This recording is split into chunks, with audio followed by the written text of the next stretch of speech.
The Lord be with you. Good day, everyone. Today is Monday on the 4th week of Easter, and we continue our discourse on the Good Shepherd.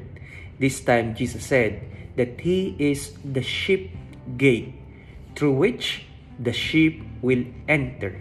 The thieves will not enter through the gate. They will enter into some other way because their intention was to kill, to destroy the sheep.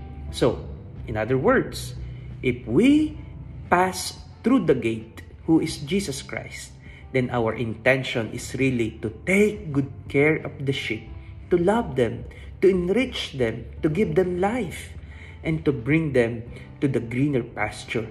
However, anyone who doesn't recognize Jesus, anyone who will not pass through Jesus Christ, will always be the one whose intention is to kill, to destroy, and to scatter the sheep. So today, my dear sisters and brothers, the invitation of our gospel is, let us come and pass through the gate, who is Jesus Christ. There's no other way that we can come to heaven. There's no other way that we can enjoy life. And there's no other way in which we can acknowledge and recognize the presence of God in us except through Jesus Christ. So Jesus Christ is the gate, and let us pass through Him, and we shall be assured of eternal life. God bless.